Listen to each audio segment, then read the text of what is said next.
जिस्मानी तौर पर वो ठीक है मगर जहनी तौर पर नहीं। कुछ और टाइम हॉस्पिटल में क़याम करती तो हालत और बेहतर हो सकती थी। नहीं चाहती थी, वहां से जाना चाहती थी। आपको पता है एलिफ भी उसी हॉस्पिटल में थी। शुक्र है दोनों सामने नहीं आई। मुझे उसका भी अफसोस है। मुझे भी।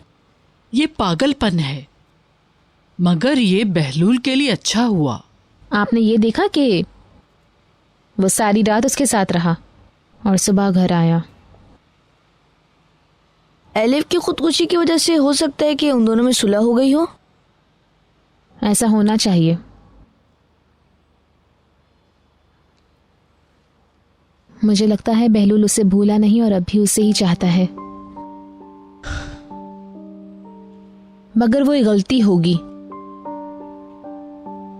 डैड उसे ऐसी गलती कभी भी नहीं करने देंगे। बुलंद, चलो अब तुम्हें होमवर्क करना है अपना। वो इंतजार कर सकते हैं। बुलंद, ओह,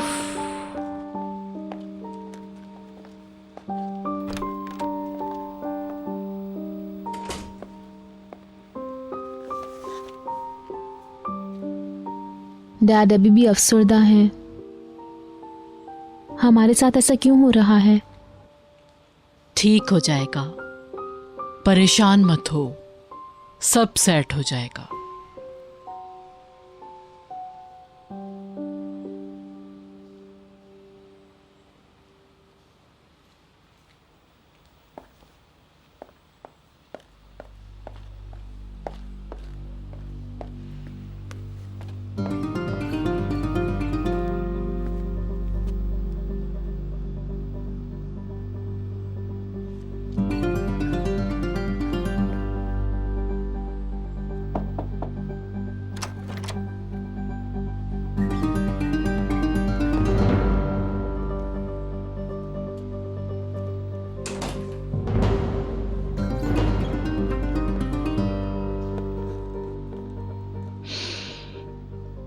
मुझे तुमसे कुछ बात करनी है। सच तो यह है कि इसमें थोड़ी सी ताखीर हो गई है। मैं तवक्को कर रही थी कि कुछ गलतफहमियां खुद ब खुद दूर हो जाएंगी, मगर ऐसा हुआ नहीं। मैं समझती हूं कि हर किसी की भलाई के लिए कुछ ना कुछ नसीहतें करनी बहुत जरूरी होती हैं। कुछ बोलने की जरूरत नहीं।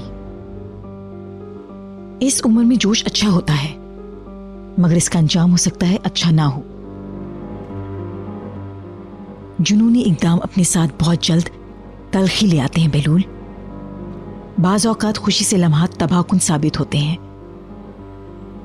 आपको पछतावा और शर्मिंदगी हो सकती है और आप उसे सारी जिंदगी अपने साथ लेकर नहीं फिर सकते। नौजवानी में बाज़ औक़ात आप परवाह नहीं करते हैं, मगर कुछ हालात ऐसे होते हैं कि जिनसे आप बिल्कुल भी दूर नहीं जा सकते। कुछ नाकाबिल इनकार जिम्मेदारियां होती हैं जिनको खुशियों के लम्हात के लिए कुर्बान नहीं करना चाहिए। तुम मिस्टर अदनान के रिलेटिव भी और इस फैमिली के एक फर्द भी।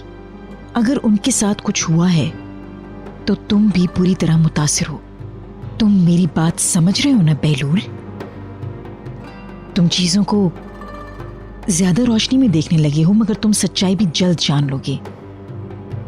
तुम्हें इस अजाब से गुजरना ही पड़ेगा बहलूल। मैं बस तुम्हें यहां यही कहने आई थी और अपने तजुर्बे की बुनियाद पर तुम्हें वार्न करना चाह रही थी। इसे किसी गलत अंदाज में मत लेना। अगर मेरी ये सब बातें तुम्हें समझ में नहीं आ रही तो मेरा यहां खड़ा रहना बिल्कुल बेकार है।